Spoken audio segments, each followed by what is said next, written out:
1811 4000 यही consumer helpline. जागो ग्राहक जागो।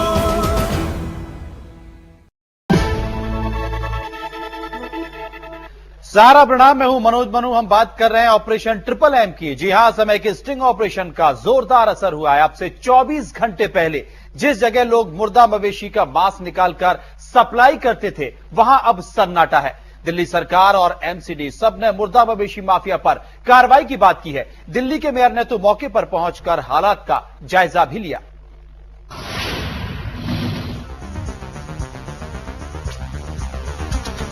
ये वही जगह है जहां कुछ घंटों पहले ट्रैक्टर ट्रॉलियों में मुर्दा मवेशी लाए जाते थे और कुछ लोग मुर्दा मवेशियों का मांस निकाला करते थे। गाड़ियों और लोगों की आवाजाही के बीच एक काला कारोबार रोज 3 लाख रुपए की कमाई करता था। लेकिन समय की खबर से हंगामा बरपा तो मुर्दा मवेशी माफिया के होश फाख्ता हो गए। गाजीपुर इलाके में नहर के पास बना जो गड्ढा हर दिन 3 लाख रुपए की कमाई देता था, आज वहां सन्नाटा पसरा है। दरअसल समय की खबर के तुरंत बाद दिल्ली के मेयर ने एमसीडी के अधिकारियों के साथ इलाके का दौरा किया और जो हकीकत खुद मेयर साहब ने देखी वो सकते में पड़ गए। बहुत ही एक प्रकार से दुर्भाग्यपूर्ण बात है। दिल्ली के नागरिकों के साथ इस प्रकार से ये घृणित अपराध जो हो रहा है, ये बहुत ही दुर्भाग्यपूर्ण बात है। मेयर साहब ने इस मुर्दा मवेशियों के मांस माफिया के खिलाफ कड़ी कार्रवाई का आश्वासन दिया है। कानूनी अपराध है और इसके विषय में हमने समय समय पर पूरी जानकारी दिल्ली पुलिस को दी है। इवन डिप्टी कमिश्नर को लिखा है, एक बार नहीं कम से कम 5-6 बार लिखा। उसके बावजूद यदि ये हो रहा है तो ये कानूनी अपराध है और जिनकी छत्र छाया में हो रहा है, दिल्ली पुलिस की छत्र छाया में, उनका टोटल फेलियर है। दिल्ली पुलिस की साजिश है और मैं आपके पंकज जी को बधाई देना चाहता हूँ जिस प्रकार जिस दिलेरी के साथ उन्होंने ये बात कही कि 40,000 रुपए पर वीक पर हफ्ते उनको जाता है। उन्होंने पूरा फुटेज दिखाया जब दिल्ली पुलिस को पैसे लेते हुए, मैंने खुद देखा है आपके फुटेज में, आपकी क्लिपिंग्स में। और ये मैं कह रहा हूँ कि बड़े सोचने का विषय और जो जिनके संरक्षण में जिनके साथ दिल्ली पुलिस काम करती है, ये उनके लिए सोचने का विषय कि किस प्रकार की दिल्ली पुलिस है जिनकी आंखों के सामने ये घृणित अपराध हो रहे हैं। आम आदमी की थाली से जुड़ा मामला, जाहिर है कि कड़ी कार्रवाई की सख्त दरकार है। जो लोग इसमें दोषी हैं उनको फांसी से कम सजा नहीं होनी चाहिए। मेयर साहब मांस के गुनहगारों को फांसी की सजा देने की मांग कर रहे हैं। अब गेंद दिल्ली पुलिस और दिल्ली सरकार के पाले में है कि वो किस तरह असली गुनहगारों को सलाखों के पीछे खड़ा करते हैं। इस समय दिल्ली से पंकज कुमार और खालिद वसीम के साथ रवि शर्मा। असल में मुर्दा मवेशी माफिया को दिल्ली सरकार के कांग्रेस का और एमसीडी के बीजेपी के होने का फायदा मिल रहा है। दिन भर दिल्ली सरकार और एमसीडी एक दूसरे पर लगातार आरोप प्रत्यारोप करते रहे। हालांकि अंत में दिल्ली सरकार ने जांच कर 3 दिन में रिपोर्ट देने की बात कही है।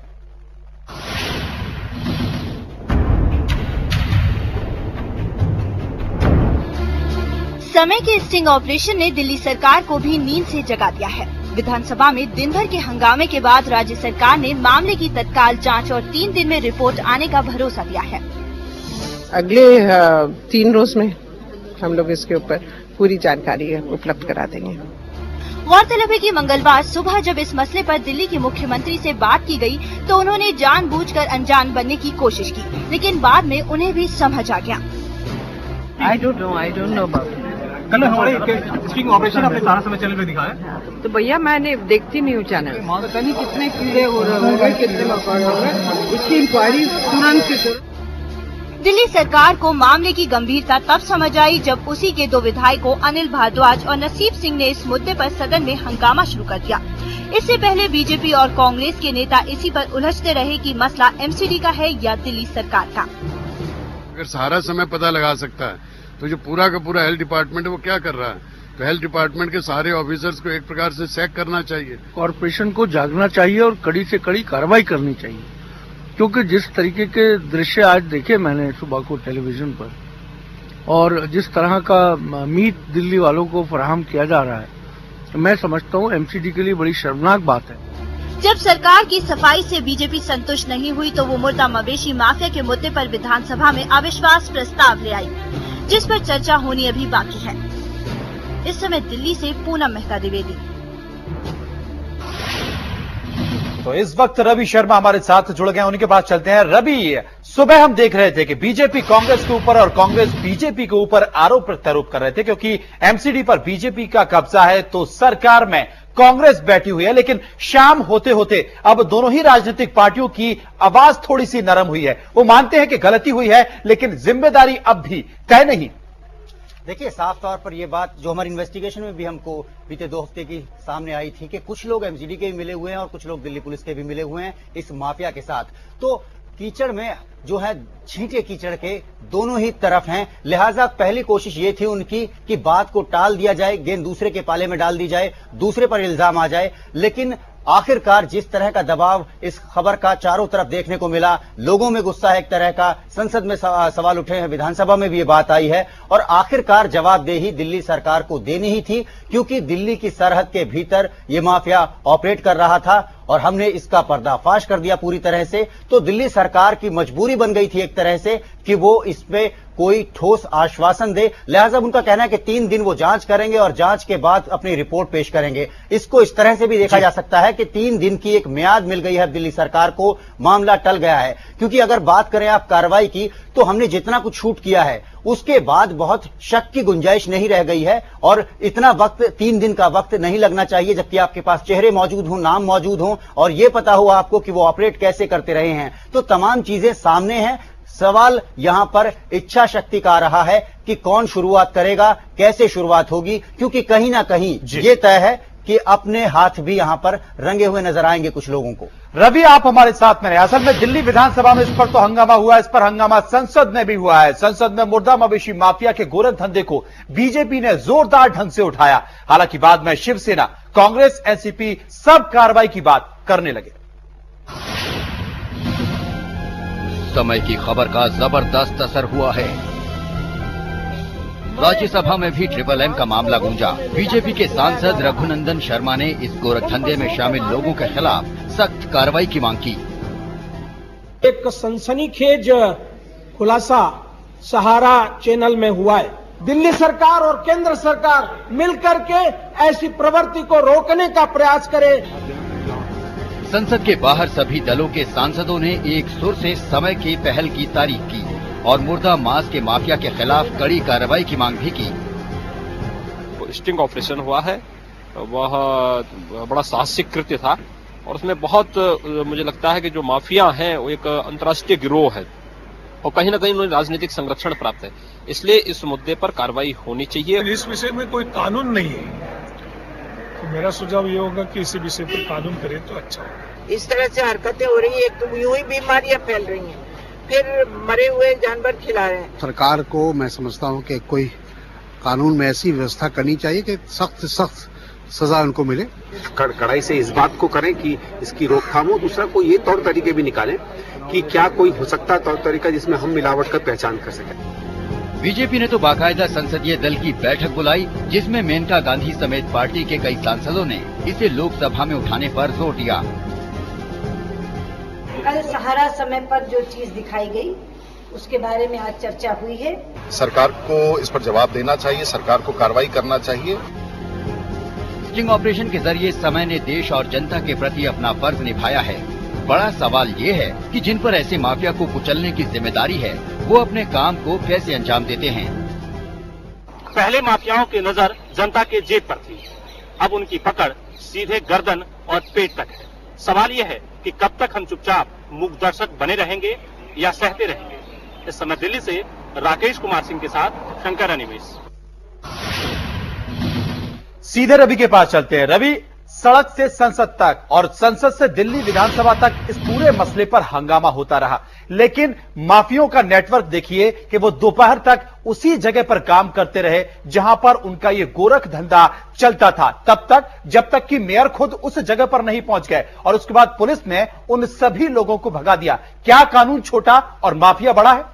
जी बिल्कुल, सबसे बड़ा सवाल यही है कि क्या कानून छोटा और माफिया बड़ा है, क्योंकि इतने लंबे समय से हमारी इन्वेस्टिगेशन के मुताबिक बीते 14 साल से माफिया ठीक उसी जगह पर ऑपरेट कर रहा है। और अगर ऐसा है तो क्या पुलिस को इसकी खबर नहीं थी? अगर जब ये खबर कल रात दिखाई भी गई, 3 घंटे लगातार हम लोग इस खबर पर बने रहे और उसके बाद भी लगातार इस खबर को चलाते रहे, क्या पुलिस को नहीं पता था तब? क्योंकि माफिया 11:30 बजे तक रात को ऑपरेट करता है, हमने लगातार वहां पर दिन रात उन पर नजर रखी है, तब भी पकड़े जा सकते थे कुछ लोग, लेकिन पुलिस ने बहुत ढीले तरीके से इस खबर को लिया। लेकिन जिस तरह का दबाव सुबह से बना, उसके बाद पुलिस को लगा कि अब मामला गंभीर हो सकता है, लिहाजा वो वहां पर पहुंचे और अपनी तरफ से शायद उन्होंने कुछ लीपापोती करने की कोशिश भी की है। जब मेयर वहां पर पहुंचते हैं तब तक भी चीजें इतने बड़े पैमाने पर वहां फैली हुई थी कि उन्हें साफ नहीं किया जा सकता था। 35 से 40 कंकाल वहां पर भैंसों के, गायों के पड़े हुए थे। लेकिन सवाल वही उठता है कि क्या कार्रवाई करना चाहता है कोई, या फिर मामले को ठंडे बस्ते में डालने की, दबाने की, इसे ढुलमुल तरीके से पीछे खिसकाने की कोशिश की जा रही है। बिल्कुल रवि, तो हमारी समय की स्पेशल इन्वेस्टिगेशन टीम ने अपनी जान को खतरे में डालकर यह खुलासा किया है, क्योंकि हजारों और लाखों लोगों की जान का यह सवाल था।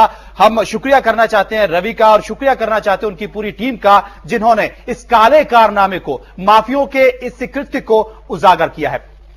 जी हां, और आम जनता क्या सोचती है? ट्रिपल एम की कारगुजारी को लेकर लोगों में काफी नाराजगी देखी जा रही है। कुछ तो खबर देखकर इतने परेशान हो गए हैं कि अब वो कह रहे हैं कि हम मांसाहारी खाना बिल्कुल नहीं खाएंगे।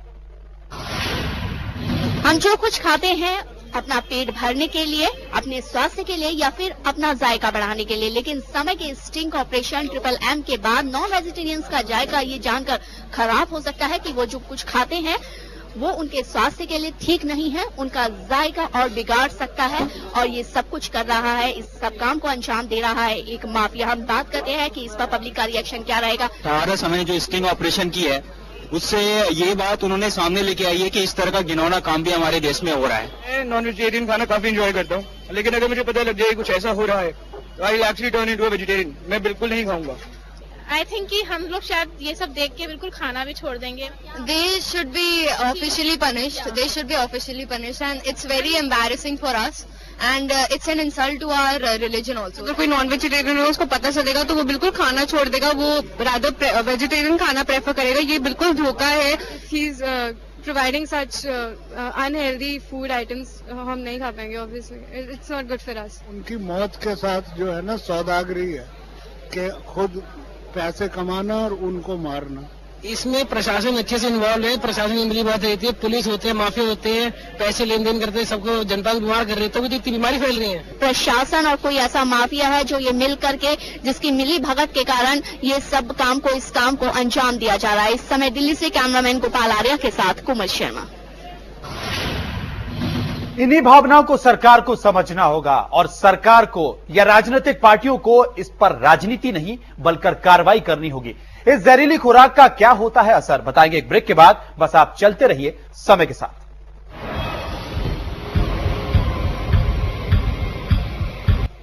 ब्रेक के बाद आपका स्वागत है। बात कर रहे हैं ट्रिपल एम की। मुर्दा मवेशी माफिया का यह गोरख धंधा ना जाने कितने मासूमों की जान के लिए खतरा है।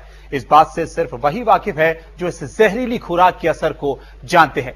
इस माफिया के हाथों सप्लाई होने वाला ये मीट खाने वाले के जिस्म में कितनी खतरनाक बीमारियां लेकर जाता है, जरा आपको ये भी बता दें।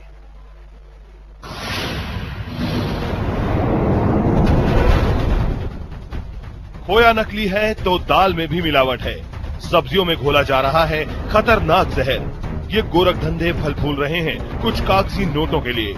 लाखों लोगों की जान जोखिम में डाली जा रही है महज कुछ सिक्कों के लिए।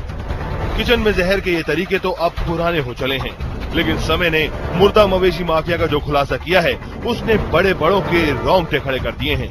ट्रिपल एम नॉनवेज खाने वालों को दे रहा है भयानक बीमारियां। इसे खाने के बाद इंसान किस पल मौत के दोराहे पर जा खड़ा हो कहा नहीं जा सकता। ये हम नहीं कह रहे, बल्कि इस हकीकत से पर्दा उठा रहे हैं बड़े बड़े डॉक्टर्स।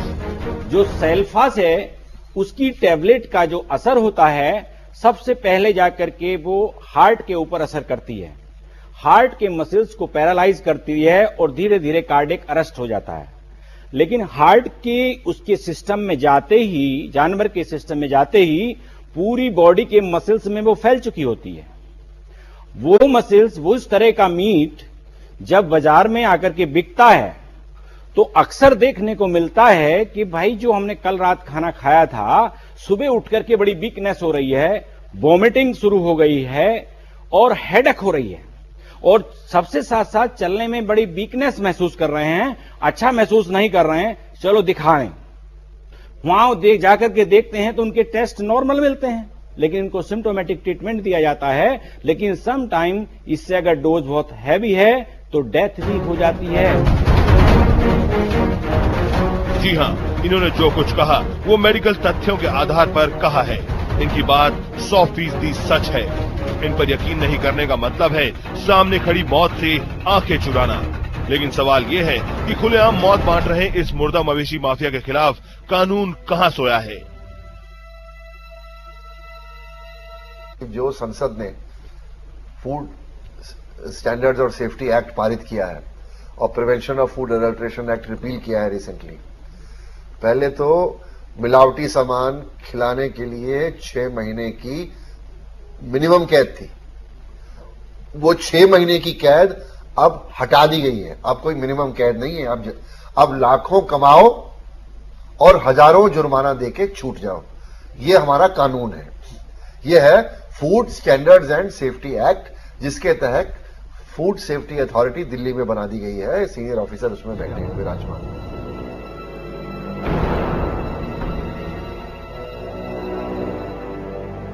ऐसा नहीं है कि कानून में इस माफिया के खिलाफ कार्रवाई का कोई प्रावधान ही नहीं है। बिल्कुल है, इनके खिलाफ भी कानून में सख्त सजा का प्रावधान है। लेकिन सवाल ये है कि आखिर कार्रवाई करेगा कौन। जो मेरे कानून मेरे हिसाब से जो है, एक है Delhi agriculture cattle preservation act. उसके अंदर अगर किसी को ऐसे जो भी कैटल है, कैटल हुआ मतलब काव हुई, काफ हुए, बुल हुए, बुलक्स हुए, अगर उनकी हत्या की जाए, जो आपने कहा पॉइजन के साथ या और किसी तरीके से अगर हत्या की जाए तो वो हत्या एक जुर्म है और उस जुर्म की जो सजा है वो 7 साल है। वो बहुत बहुत ज्यादा है। और उसके अंदर और फिर म्युनिसिपल कॉर्पोरेशन एक्ट के अंदर, फिर दिल्ली पुलिस एक्ट के अंदर सबको पावर है कि वो बिना वारंट, अगर उन्होंने ऐसा कोई ऐसी चीज होते हुए देखी, उनको मजिस्ट्रेट के पास जाके वारंट की रिक्वेस्ट भी नहीं करनी, वो सीधा ही उसे अरेस्ट करके थाने ले जा सकते हैं, जेल में डाल सकते हैं, और फिर जरूर बेल और वो अलग बातें चलती रहती हैं। पर कानून काफी स्ट्रांग है अगर ये लोग कदम उठाने की क्षमता रखते हैं।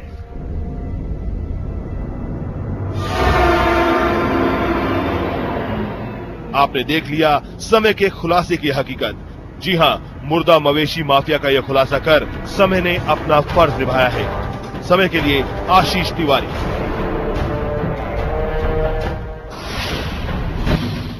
तो हमारे संवाददाताओं ने अपनी जान खतरे में डाली कि आपकी जान बच सके। अब बारी सरकार की है। फिलहाल रुकेंगे यहां पर कुछ पलों के लिए, वापस आएंगे तो आपको बताएंगे क्यों बरपा श्रीनगर में हंगामा। बस आप चलते रहिए। सरकार ही कटघरे में कैसे लगे लगाम? क्या कहता है कानून?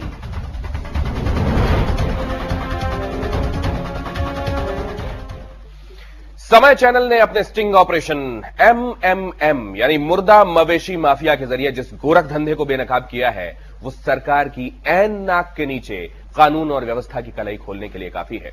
किस तरह माफिया के लोग बेखौफ मरे हुए जानवरों का मांस सप्लाई कर लोगों की थाली में जहर परोस रहे हैं, और दावा यह भी कि कानून उनका क्या बिगाड़ लेगा। हालांकि समय के इस पोल खोल से संसद तक कोहराम जरूर मचा, लेकिन जरूरत है सरकार को व्यवस्था की लगाम कसने की और सख्त कानून बनाने की, ताकि दोषियों को इबरतनाक सजा मिले। इस पर बातचीत करने के लिए आज हमारे साथ मौजूद हैं हमारे संवाददाता रवि शर्मा, जिनकी टीम ने इस पूरे गोरख धंधे का पर्दाफाश किया है। उनके पास हम चलेंगे, बातचीत करेंगे। वकील राज पंजवानी साहब हमारे साथ मौजूद हैं और साथ ही मौजूद हैं कंज्यूमर वॉइस के राम खन्ना साहब, जिनसे कल भी हम इस मसले पर बातचीत कर रहे थे। आप दोनों का बहुत स्वागत है। लेकिन इनसे बातचीत करने के पहले आपको दिखाते हैं एक रिपोर्ट। ये कहानी है जायके में जहर की, उन माफिया की जो आपके जायके में मिला रहे हैं जहर। इस कहानी से आपका जायका बिगड़ सकता है, लेकिन आपके साथ धोखा ना हो, इसके लिए इसे देखना भी जरूरी है। दिल्ली गाजियाबाद की सीमा। यहाँ ये लोग जानवरों की खाल उतारने और उन्हें काटने में जुटे हैं। आप कह सकते हैं कि ऐसी तस्वीरें तो आपने पहले भी देखी हैं। आप बिल्कुल ठीक हैं, लेकिन इसके बाद जो होता है वो आपने न देखा होगा और न कभी सुना होगा। आज हम आपको वही सच दिखाने जा रहे हैं। मुर्दा जानवरों की खाल उतारने तक तो बात फिर भी ठीक है, लेकिन ये क्या, जानवरों का मांस इन गाड़ियों में क्यों? आप खुद जान जाएंगे, क्योंकि समय की टीम लग चुकी है इस तिपहिए के पीछे। अब ये गाड़ी मुर्दा मवेशियों के मांस के साथ दिल्ली के एक मांस डीलर के पास पहुंच चुकी है। ये वही मांस डीलर है जहां से होटल्स, रेस्टोरेंट और खुदरा मांस व्यापारियों को सप्लाई की जाती है। चौंक गए ना आप? जी हाँ, आपने ठीक समझा। आप जो गोश्त खा रहे हैं उसमें जहर हो सकता है। ऐसी मिलावट हो सकती है जो आपकी सेहत पर ही नहीं, आस्था पर भी चोट कर रही हो। अब जरूरत थी तफ्तीश को और पुख्ता बनाने की। समय की टीम डीलर बनकर पहुंच गई माफिया के बीच।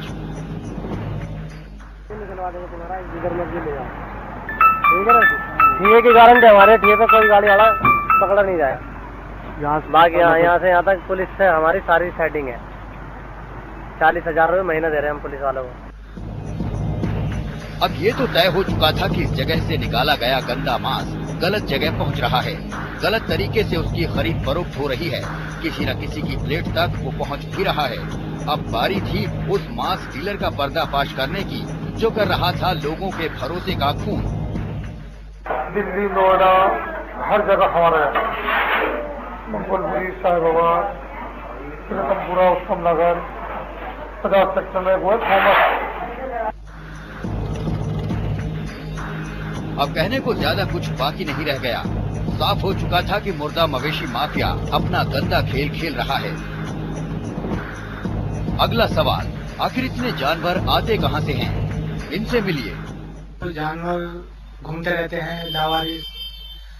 उसको जो सल्फासी गोली होती है उसको रोटी के अंदर मिला के देते हैं और जो गुड़ होता है गुड़ के अंदर मिला के देते हैं। इतना कुछ पुलिस की मिली भगत के बिना? नहीं, ऐसा बिल्कुल नहीं है।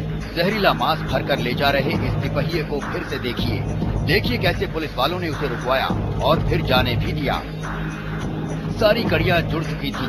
मुर्दा मवेशियों का कारोबार करने वाले माफिया बेनकाब हो चुके थे।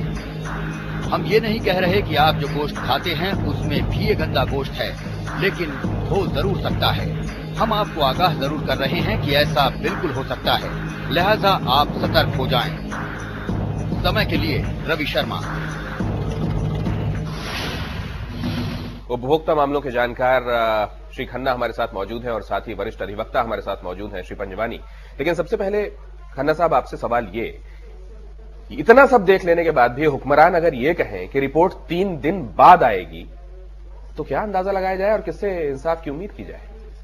देखिए, जिस तेजी से टेलीविजन की खबरें आती हैं और जाती हैं, उस तेजी से जो प्रशासन है वो चल नहीं पाता है। क्योंकि जमीन पर उनको जो लोग काम करने वाले हैं, पहले तो वो सो रहे होते हैं, फिर उनको जगाना होता है, फिर उनको दौड़ाना होता है, और जब तक नकेल ना उनके ऊपर कसी जाए तब तक वो रिजल्ट लाएंगे। लेकिन जब वो सोए, जागे, उठे और दौड़े, तब तक तो वो जिसको पता है कि अब मेरे पे आने वाली, वो तो न जाने कहां चला गया होगा। देखिए, वो यही होगा। तो मुझे पूरी उम्मीद है कि ये सब भागा दौड़ी के पीछे से निकलने वाला कुछ नहीं है। क्योंकि एक खबर आने के कारण अगर सरकार के लोग जागे 3 दिन के लिए और जागने के बाद कहें कि हमने पूरी कोशिश की और नहीं पकड़ पाए, तो वो चीज फिर होगी और फिर होगी। तो जो काम हेल्थ इंस्पेक्टर का है, जो काम फूड इंस्पेक्टर का है, जो काम पुलिस का है, यदि वो मुस्तैदी से अपना काम नहीं करेंगे जो चौकीदार, तो जो उपभोक्ता है उसकी सेहत पर घातक असर पड़ेगा। और आज की तारीख में देश भर में, कुछ प्रदेशों को छोड़ दीजिए, जो ये लोग हैं फूड इंस्पेक्टर, जो हेल्थ इंस्पेक्टर या म्यूनिसिपल जो तंत्र है जो कि मांस की जो कटाई के समय बूचर खाने में उसको सर्टिफाई करता है डिजीज फ्री, वो सारा काम बड़े ढीले तरीके से चल रहा है और व्यवस्था को के कानून को लागू तो ये तो मतलब बड़ी नाउम्मीद करने वाली सूरत बनती जा रही है। हमारे साथ रवि मौजूद हैं जो खासतौर से स्टीम के साथ लगे रहे और ये राज आपके सामने उन्होंने फाश किया। रवि, लगता है तो फिर आपको एक और स्टिंग करना पड़ेगा, जाना पड़ेगा, ये देखना पड़ेगा कि ये सब पता होने के बाद भी वो फूड एंड ड्रग डिपार्टमेंट वाले कितनी देर में हिल के देते हैं, कितनी देर में उस आदमी के पास वाकई पहुंचने की कोशिश की जाती है और वो तब तक तो रफू चक्कर हो गया होगा जो दरअसल ये सब कर रहे हैं। जी दिनेश, बिल्कुल। जब पहली बार हमको ये खबर मिली थी कि इस तरह का कुछ गोरख धंधा चल रहा है तो यकीनन हमको यकीन नहीं हुआ था इस पर, और जितना हम इसकी तह में गए स्टिंग ऑपरेशन या यूं कहें कि ये पूरा मामला उतना ही बड़ा नजर आने लगा। अब ऐसा लगता है कि शायद अभी भी पूरी तस्वीर साफ नहीं है, क्योंकि अभी वो लोगों तक पहुंचना बाकी है, सरकारी अथॉरिटी के उन अफसरों तक पहुंचना बाकी है जो अपने काम को ठीक से अंजाम नहीं दे रहे हैं या फिर इस गोरख धंधे को शय दे रहे हैं। अगर हम दूसरे लफ्जों में कहें तो वो लोग जब तक अपना काम बहुत ईमानदारी से नहीं करेंगे तब तक ऐसा नहीं लगता कि इस तरह की चीजें रुकेंगी। क्योंकि आप देखेंगे आज भी हमारी आने वाली रिपोर्ट्स जो ये कहेंगी कि शायद इस वक्त भी कहीं और किसी दूसरी जगह पर ऐसा ही एक अवैध बूचड़ खाना बनने की तैयारी चल रही है। तो बिल्कुल सही कह रहे हैं, जैसा कि मैं समझता हूं। जी जी जी, पंजवानी साहब, आपसे ये अगर कड़ियां जुड़ी हो, ये एक नेक्सस हो जिसे हम माफिया इसीलिए कह रहे हैं क्योंकि ये कड़ियां जुड़ी हुई हैं और ये प्रशासन तक भी घुसी हुई जड़ें हैं, अगर तो फिर क्या क्या क्या उम्मीद की जाए? क्या ऐसा होगा कि दिखावे के लिए कुछ दौड़ा भागी होगी और आखिरकार ढाक के 3 पार? देखिए, अगर आपके पास पॉलिटिकल विल है इसको ढूंढने और उसको नहीं है क्या वो बिल? अब वहीं पे मैं आपको समझाने की कोशिश कर रहा हूं। क्योंकि सबसे पहले तो हमको कॉर्पोरेशन की ओर देखना है। अभी तक हम ये फूड और इनकी बात कर रहे हैं। जब भी जानवर मरता है उस जानवर की उसकी लाश उठाना और उसको वहां से ले जाके उसको डिस्पोज ऑफ करना वो कॉर्पोरेशन का काम है। अनफॉर्चुनेटली कॉर्पोरेशन ने वो डेलीगेट करके रखा है कॉन्ट्रैक्टर को। अब कॉन्ट्रैक्टर वहां से उठाता है और भी कुछ आके उठाते होंगे, पर उसका होता क्या है वो सबको पता है। कोई ऐसी कोई ये हिडन बात नहीं है सिर्फ। और ये भी आप कहना कि भाई ये जो लोग इस ट्रेड में हैं, अरे आपको उनमें से किसी 2-3 को उठाना है, थाने ले जाके उसको 2 रात या 1 रात के अंदर वो सारी कहानी वो गल देगा। पर तो सवाल ये उठता है आपके पास पॉलिटिकल विल है उस आदमी को उठाने की? जैसे आपने कोई एक आदमी का शक्ल दिखाया, क्या वो आदमी ट्रेस नहीं हो सकता? जिसने कहा कि मैं 40,000 दे रहा हूं, या और कोई आपने ट्रेडर्स दिखाए, क्या वो आदमी ट्रेस नहीं हो सकते, आइडेंटिफाई नहीं हो सकते? तो सवाल ये है सिर्फ इंटरोगेशन का। और बात वो यूं कर रहा था जैसे उसने पूरे प्रशासन को अपनी जेब में रखा हुआ है, और हम सड़े हुए मांस की बात कर रहे हैं। हमको सड़ी हुई व्यवस्था और वो जो चरमराते हुए सिस्टम की भी बात करनी पड़ेगी। पंजवानी साहब, आपके पास आते हैं। 1954 से मिलावट के खिलाफ कारगर कानून लागू हैं और सरकार समय समय पर संशोधन कर उसे और सख्त बनाती रही है, लेकिन हालत यह है कि मुजरिम बेखौफ होकर मिलावट को अंजाम दे रहे हैं।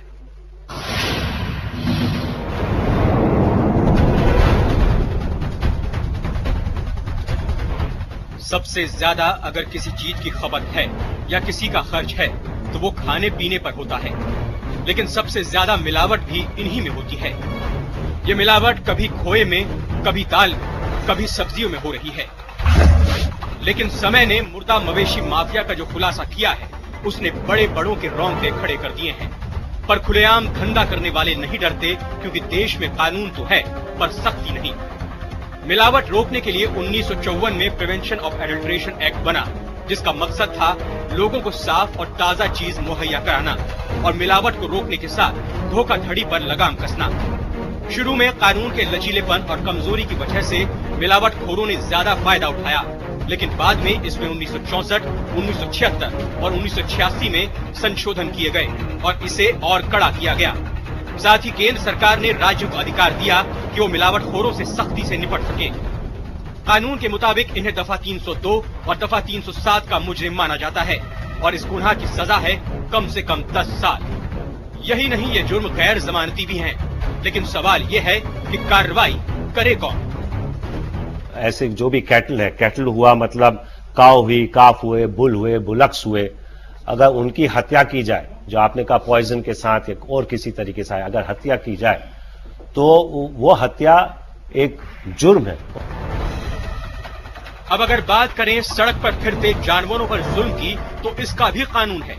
मसलन आपने किसी कुत्ते या गाय को पत्थर मारा तो पहले तो आपके खिलाफ FIR दर्ज होगी और किसी जानवर को जहरीला खाना देने पर आरोपी को IPC की धारा 428 और 429 के तहत 5 साल की जेल और 2000 रुपए जुर्माना दोनों हो सकते हैं। लेकिन सवाल यह है कि खुलेआम मौत बांट रहे इस मुर्दा मवेशी माफिया के खिलाफ कानून कहां सोया है। पहले तो मिलावटी सामान खिलाने के लिए 6 महीने की मिनिमम कैद थी। वो 6 महीने की कैद अब हटा दी गई है। अब कोई मिनिमम कैद नहीं है। अब लाखों कमाओ और हजारों जुर्माना देके छूट जाओ। कानून ने तो गाय और बैलों के जिंदा मारने और काटने पर भी रोक लगा रखी है। यहां तक कि सुप्रीम कोर्ट ने 1959 के आदेश को उलटते हुए इस पर पूरी तरह रोक लगा दी। अब सवाल ये उठता है कि अगर संसद और सर्वोच्च अदालत दोनों का नजरिया साफ है तो फिर मांस माफिया या मिलावटखोरों पर रोक क्यों नहीं लग रही है? कैसे वो कानून की आंख में धूल झोंक रहे हैं? समय के लिए पंकज कुमार के साथ मनोज कुमार। और चरम सुनना चाहेंगे आप, इसकी एक पराकाष्ठा भी सुनिए। किसी ने हमें यह भी बताया, हालांकि अभी इसका स्थापित होना बाकी है, सत्यापित होना बाकी है, कि ये जो आप जीप देख रहे हैं, जो हमारे स्टिंग ऑपरेशन में आप जीप देखेंगे जिसमें ट्रॉली में पीछे मुर्दा मवेशी का मांस लदा हुआ है, वो एमसीडी के कॉन्ट्रैक्टर की जीप है। हालांकि अभी इसका स्थापित होना हम एक बार फिर से आपको बता दें बाकी है, लेकिन यह शक किया जा रहा है कि ऐसे किसी कॉन्ट्रैक्टर की जीप है। लेकिन उससे पहले हम बात कर रहे थे कायदे कानूनों की। किसी को खौफ है इन कानूनों का? देखिए, जो कानून संसद ने लेटेस्ट पारित किया है उससे जो थोड़ा बहुत खौफ था कानून का, वो हो गया हवा। वो इसलिए क्योंकि जो मिनिमम इम्प्रिजनमेंट कैद थी फूड अडल्ट्रेशन के, मिलावटी सामान बेचने की, खिलाने की, वो मिनिमम कैद खत्म हो गई है। और अब इसमें यह है कि आप लाखों करोड़ों रुपया मिलावट का सामान बेच के, चाहे मांस बेचिए मिलावटी, चाहे मसाले बेचिए, चाहे खाने का डिब्बा बंद सामान बेचिए, आप पकड़े जाओगे तो आपको जुर्माना होगा। तो लाखों करोड़ों कमाओ और हजारों रुपया जुर्माना देके छूट जाओ। जेल तो हो ही नहीं सकती इस कानून के अंदर। तो बताइए, ये संसद है जिसने हिंदुस्तान की जनता के सेहत को प्रोटेक्ट करने के लिए एक कानून बनाया है। तो फिर अंदाजा यह भी लगाया जा सकता है कि अपराधी कौन कौन है। यहां एक ब्रेक ले रहे हैं। ब्रेक के बाद हम देखेंगे कि इस तरह के धंधों के फलने फूलने के लिए कितनी सहायक हैं अवैध डेयरियां भी। फौरन हाजिर होते हैं।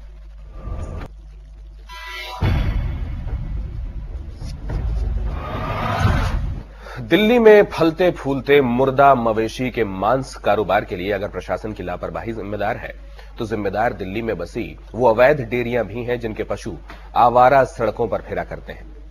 ऐसे कई जानवर जो डेयरी मालिकों के फायदे के लायक नहीं बचते, उन्हें सड़कों पर छोड़ दिया जाता है और वो मुर्दा मवेशी माफिया के लिए किसी आसान निवाले से कम नहीं होते।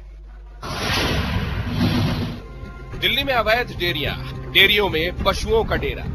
डेयरियों के हजारों पशु राजधानी की सड़कों पर अंकुश लगाने में एमसीडी नाकाम।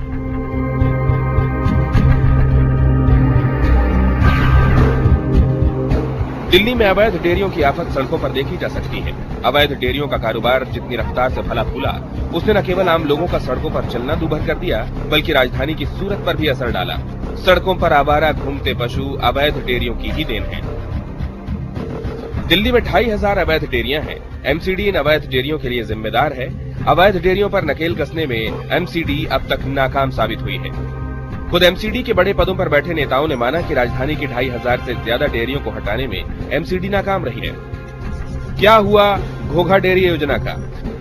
एमसीडी अफसरों की हिला हवाली के कारण घोघा में वर्ल्ड क्लास डेयरी कॉलोनी बनाने की योजना पटरी से उतरती लग रही है। 1 साल से अधिक समय तक घोघा में डेयरी कॉलोनी डेवलप करने का काम बंद पड़ा रहा। यह हालत तब थी जब अवैध डेयरियों के बारे में हाईकोर्ट ने कड़ी फटकार लगाई थी। दिल्ली हाईकोर्ट ने 30 जून 2006 तक राजधानी की सभी अवैध डेयरियों और आवारा पशुओं को हटाकर घोघा में डेयरी कॉलोनी में शिफ्टिंग के आदेश दिए थे। और खास बात यह कि अभी तक यहां एक भी डेयरी शिफ्ट नहीं हुई है। इन डेयरियों के मालिक पशुओं का दूध निकालकर दिल्ली की सड़कों पर उन्हें खुला छोड़ देते हैं। एक सर्वे के मुताबिक दिल्ली की सड़कों पर 17,205 आवारा पशु घूमते हैं।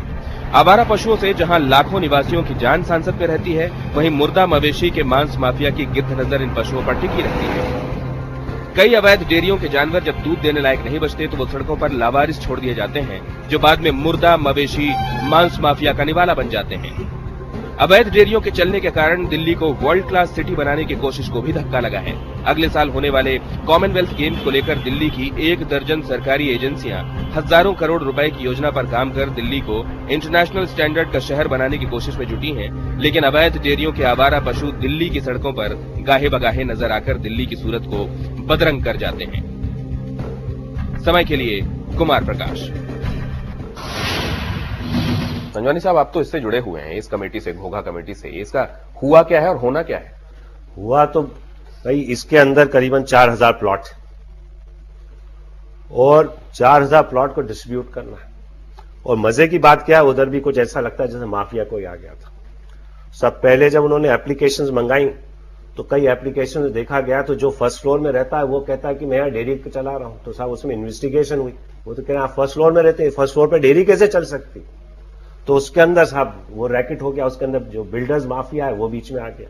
तो हम लोग ने साहब वो कैंसिल करी, फिर साहब फ्रेश अलॉटमेंट की बात करी, फिर उसके साथ ड्रॉ लॉट्स होने, फिर क्योंकि इसके अंदर इतने सारे, क्योंकि प्रॉपर्टी है, इतनी सारी एप्लीकेशंस आ गई हैं, उनकी वेरिफिकेशन होनी है, उनका देखना है कि एक्चुअली वो पेमेंट सही है कि गलत है, नंबर 1।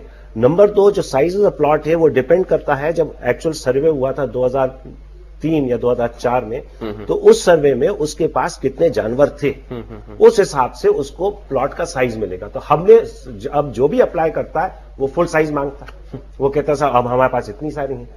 तो अभी जो है अलॉटमेंट प्रोसेस शुरू है, हाई कोर्ट पीछे पड़ी है, ऑर्डर होते रहते हैं, पर अगर सच मेरे दिल से पूछा जाए कि हम अभी भी बहुत स्लो हैं। हम स्लो हैं, ये जो बात आपने कही, रवि आपके पास आते हैं। एक और जिक्र इन्होंने किया था पंजवानी साहब ने कि पॉलिटिकल विल होनी चाहिए। आपको लगता है ये घोघा डेयरी हो, इस तरह की तमाम चीजें हो, ये आई वॉश से ज्यादा कुछ नहीं होते? ये दरअसल अगर ऐसे लोगों को जो इस सब में लगे हुए हैं और वो अधिकारियों को जो ये इस सबको प्रश्रय दे रहे हैं, अगर दंडित किया जाता, सस्पेंड किया जाता, टर्मिनेट किया जाता और ये चलता रहता लगातार, तो इस तरह का माफिया पनपते पाता। बिल्कुल सही, और बिल्कुल सही कहा आपने दिनेश। लेकिन एक और बात की तरफ जो ध्यान देने जैसी है वो ये कि सड़कों पर दिल्ली की है जो गायें ज्यादा नजर आती है, और जब हमने माफिया को शूट किया है काटते हुए, स्लॉटरिंग करते हुए, तो वहां पर भी गायें कुछ ज्यादा नजर आई हैं। हालांकि हम धर्म की बात नहीं कर रहे हैं इस पहलू में, लेकिन एक बड़ी सच्चाई ये भी है कि जब भैंसें होती है डेयरी की और दूध जब देना वो बंद कर देती हैं तो वो सीधे स्लॉटर हाउस पहुंचा दी जाती हैं और वो लीगली तरीके से कट जाती है। लेकिन क्योंकि गाय को काटा नहीं जा सकता कानूनन, लिहाजा जो माफिया है उसके लिए, मुर्दा मांस माफिया के लिए वो सबसे आसान तरीका होता है। ये भी बात जो इन्वेस्टिगेशन में हमारी सामने आई है कि डेयरी के अंदर जाकर भी ये लोग जहर दे देते हैं जानवरों को। तो फिर जैसा कि पिछली रिपोर्ट में देखा, सड़कों पर घूमते हुए आवारा लावारिस पशु, शायद उससे आसान तो कुछ हो ही नहीं सकता इस माफिया के लिए अपने काम को लगातार बढ़ाने के लिए आगे, और उन्हें अपने पूरे धंधे का कच्चा माल बनाने के लिए। दिनेश, तो जाहिर है अगर MMM हम देख रहे हैं एक विलन के तौर पर हमारे सामने आ रहा है, तो उतने ही विलन वो भी हैं जो अवैध डेयरियां चला रहे हैं और अपने पशुओं को यूं आवारा छोड़ते हैं। यहां एक ब्रेक, और ब्रेक के बाद चर्चा खासतौर पर इस बात पर कि खुद ग्राहक कितने हैं सजग। फौरन हाजिर होते हैं।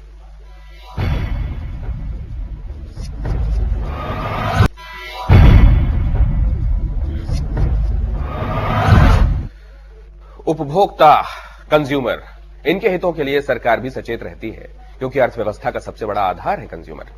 1986 में राजीव गांधी सरकार ने उपभोक्ता के हितों के लिए कानून पास किया, लेकिन आज भी इस कानून के हिसाब से लोगों को सहूलियतें नहीं मिल रही। समय संवाददाता कोमल ने कुछ उपभोक्ताओं से बातचीत की।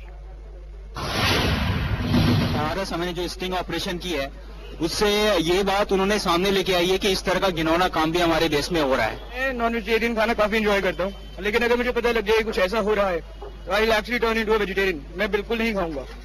आई थिंक कि हम लोग शायद ये सब देख के बिल्कुल खाना भी छोड़ देंगे। They should be officially punished. They should be officially punished, and it's very embarrassing for us.